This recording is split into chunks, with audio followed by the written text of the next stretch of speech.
It's just you never know. God. They're 9 games back in the division. Washington hasn't played one game with their entire 25-man roster healthy. I was actually so positive about that Nationals wins. Yeah. I'm like, there's no 94 way. wins? I'm like, Phillies are garbage. Atlanta's garbage. They're Miami. gonna be good. No. All right, last MLB topic. Who wins the MVP for the AL and NL? So tough. Such a tight race. Oh, my God. And it's kind of reflective of how the playoff positions are in the AL and NL. In the AL, you have 3 powerhouse guys. And these are the guys. I mean, these are the contenders. Mookie Betts for Boston, JD Martinez for Boston, and Jose Ramirez for Cleveland. So good. All 3 of them have outstanding numbers. But then in the end, just like in the American League, you've got Boston and Houston and the Yankees, all outstanding teams. But then there's no front runner in the NL. Like, no one wants to take control of the National League. The AL is a better race, I would argue. All 3 of those guys Higher would quality. be the MVP of the National League right now.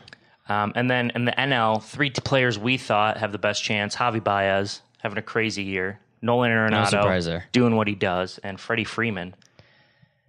But still, in the AL, those guys aren't scary.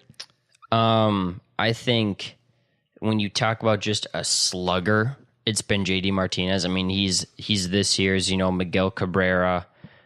You go back of the AL guys, A-Rod. He's putting up that stat line, that elite, big RBIs, big home runs, 37 bombs. I think he's the only player in the MLB right now with over 100 RBIs. Yeah. The thing that's crazy, though, Mookie Betts leading these 3 with batting .350 as opposed to JD's .333, which is insane for a power hitter. And then J-Ram at .305. The highest OPS, though, is Mookie. So although he has 27 home runs, JD's 37 and Jose's 36, he's gotten a lot of doubles, a lot of triples. He's been electric. I think Jose Ramirez, I love him as a player. I don't think he stands a chance because people just don't know him necessarily. It's one of those 2 from Boston. And I think Boston's such a big market, and I think Mookie Betts, that name, his persona, he's just so polarizing. And he also has the highest OPS, as I mentioned, among these 3.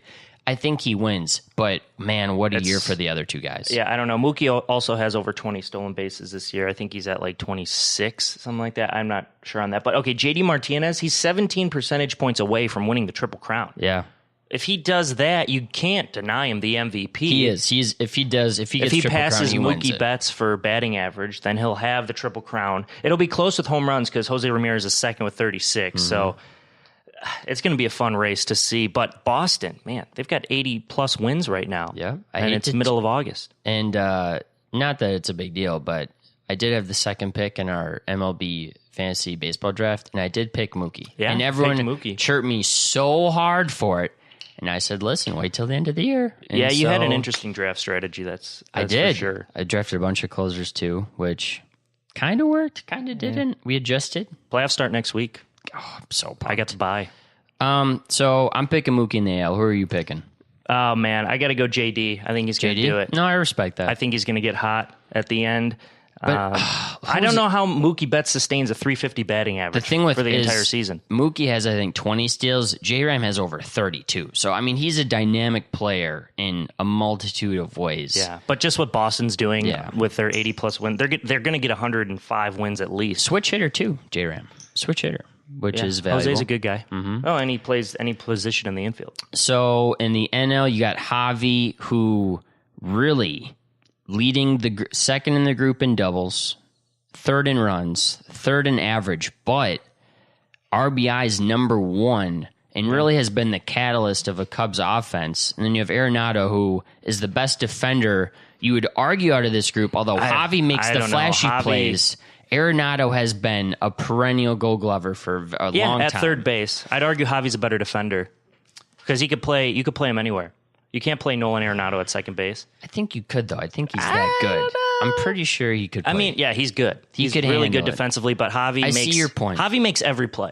I think Arenado makes some crazy plays, too. Is the more elite defender at his position. But if you want to talk versatility and utility, Javi's your guy, 100%. Sure, Nolan Arenado, best third baseman in baseball, right? Then you got Freddie Freeman batting at ridiculous 320. Unreal. But he just doesn't have the... I mean, he's 20 home runs, 75 RBI, 75 runs scored, 33 doubles.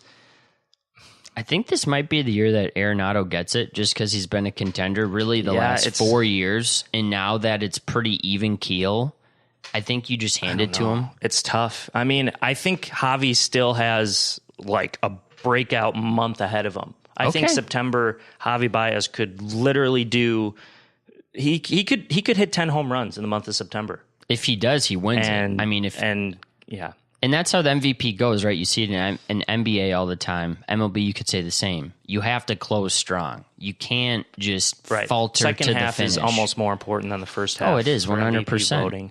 So yeah, I mean, if the numbers stay the same, if none of these guys jump off the page, I think Arenado wins it. But Javi, I think, out of the three, has the most potential to make some moves with how the Cubs are playing in that offense as well. I know, because the X factor, Javi Baez has 19 stolen bases. Yeah. So that he has the highest total out of these three, obviously, because Freeman and Arenado don't steal bases.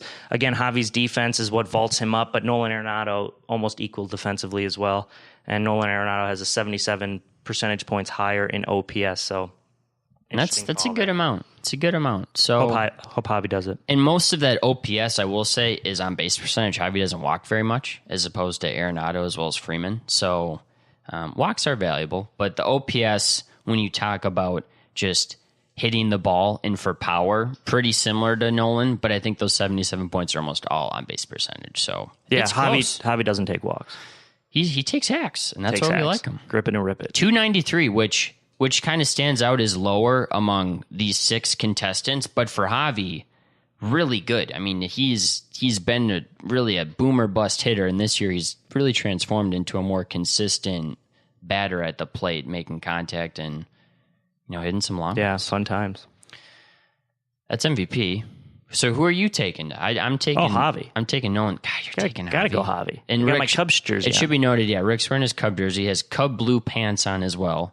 Brandon has on an old Suhan shirt, which is cool. Which I need to get me one of those. That looks. He's got Cubs colors on though. And speaking of the Brandon's Cubs, rocking it.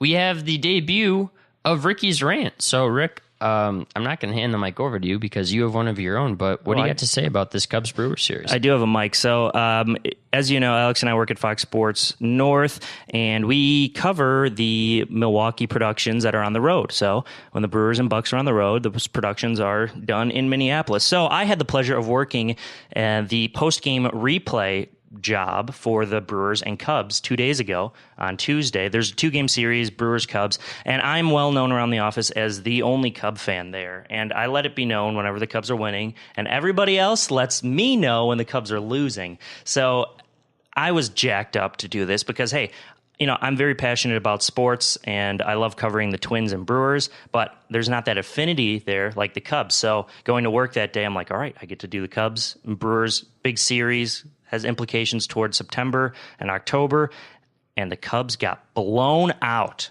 And that may have been the worst day at Fox ever. Second pitch of the game, Lorenzo Cain goes yard. Later that inning, Ryan Braun, who is a Cub killer, he has the best numbers at Wrigley Field since 2008.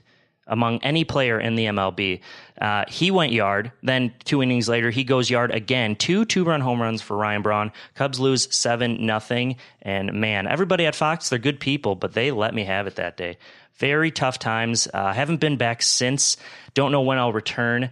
It's going to be a tough decision for me. I'm just going to have to wake up and smell the coffee, as they say. But the Cubs came back the next day and won 8-4. Alex, you were working that game, so maybe we should have switched. I don't know, but that was an interesting moment there. Still, the Cubs are going to win the NL Central, folks. Good odds. Rick's rant. It's going to happen. Episode 19. Boom. Now to some football. We're continuing our divisional breakdown. The last team, or I should say last division in the AFC, we're going to the West. And like the South, this is a loaded division. I like all of these teams starting off last really year. Weird. Who won? The Kansas City Chiefs took it home, 10-6 record. Alex Smith shipped to the 49ers. Patrick Mahomes, the incumbent starter, first-round pick last year, number 12 overall. They traded this year's first-round pick to get him, so you'll see him being QB1. Sammy Watkins comes over from the LA Rams. He will now be in a Kansas City Chiefs uniform alongside Tyreek Hill and Travis Kelce. That is a scary and Kareem Hunt in the backfield. Receiving corps. Absolutely. I love me some Hunt.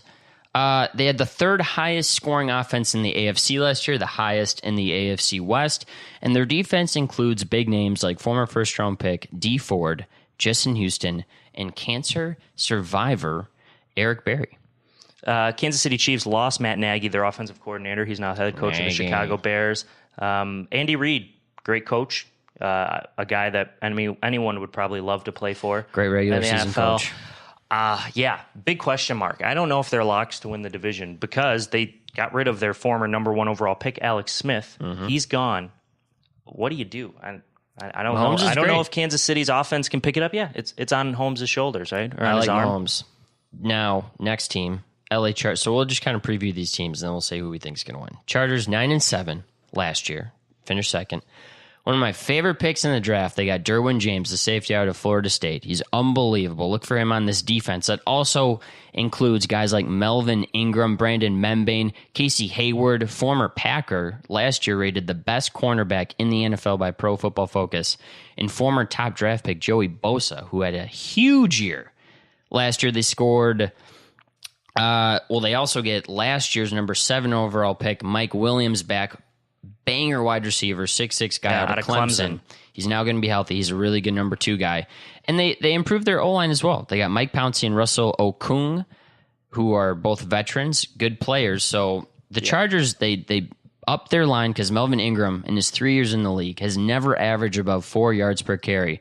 This year, he might actually have a chance. So I like the Chargers, too. Their defense, fantastic. They allowed the second fewest points in the AFC last year, only 4 behind the Jacksonville Jaguars. So they're neck and neck with the best defense in the American Conference. Can Phillip Rivers do it again? God, I think he's going to be age 37 this year. Guy's unbelievable. He's never missed a game. Wow, that's an impressive stat. Melvin Gordon had the best offensive year of his career last year. Yes, he did. You could say. Can he repeat that? Can he build off that? Joey Bosa, a sack machine. He's unreal. Man, Chargers, really good. And if Mike Williams becomes a stud wide receiver like he's supposed to, watch out for the Chargers. Oakland Raiders, John Gruden gets out of the booth and goes down to the sideline. They were 6-10 last year, a 4-4 home record, but their road split was awful, being 2-6. They needed pass catchers, and that's exactly what they got. Martavius Bryant goes from Pittsburgh to California. Jordy Nelson goes from the Packers as well to the Oakland Raiders, and they also got a sneaky pick. Doug Martin goes from Tampa Bay. He's underperformed to the last Oakland Raiders. 3 seasons for sure. They also improved their offensive line. They drafted athletic tackle Colton Miller from UCLA in the first round. And the other big note, they're moving to Las Vegas very, very soon. I believe it's next year. So the Raiders, a lot of storylines on this team too. Yeah, the Davis family making some moves. That's for sure. Oakland Raiders 6-10 last year. That's a bad record, especially when you have the firepower they did when they used to have Crabtree and awesome. You got Amari Cooper. Mm-hmm. Who knows what Marshawn Lynch is going to do? Maybe one big game he'll have. I don't know if he can sustain an entire season or rush for 1,000 yards. Who knows? But we're going to be talking about Marshawn Lynch in a little bit when we talk some fantasy. We've seen crazier things out of Mr. Skittles, but Oakland Raiders, they're in a tough division. Who knows? And it doesn't get easier with the Denver Broncos as well. The final team, 5-11 last year. Their QB1, Vikings legend, dare I say. Case Keenum will be their starter. That was a bit bold. They had the worst point differential with a -93 last year in this division. They got, in my opinion, one of the best players in this draft. You put it there, Rick. Nick Chubb. And then they also, Nick Chubb is on the Cleveland Browns. Oh, the other Chubb you're thinking of. Oh yeah. Defensive end Chubb. Yes, Nick Chubb. Okay. Yeah, I was, I blacked out there momentarily. And they have Royce. Bad podcasting. Yes. It happens. And they have I'm like, wait, what? Yeah, they got Nick Chubb, defensive end out of NC State. Because the Browns are dumb and drafted Ward at 4th. Oh, what are you doing? God. He should not have fallen to 5. I mean, him and Von Miller, watch the F out. And now Royce Freeman as well, running back from Oregon, potentially an RB1. Yeah. Battling Devontae Freeman. So that's kind of the lay of the land in the AFC West, a division, I think, a lot like the South, where the the teams that were bad certainly did things to improve, and the teams at the top even got a little bit better as well. So, Rick, what are your thoughts, man? Who do you think takes us home? There's an old adage, you may have heard it. Defense wins championships. LA Chargers, second best defense in the AFC last year. They got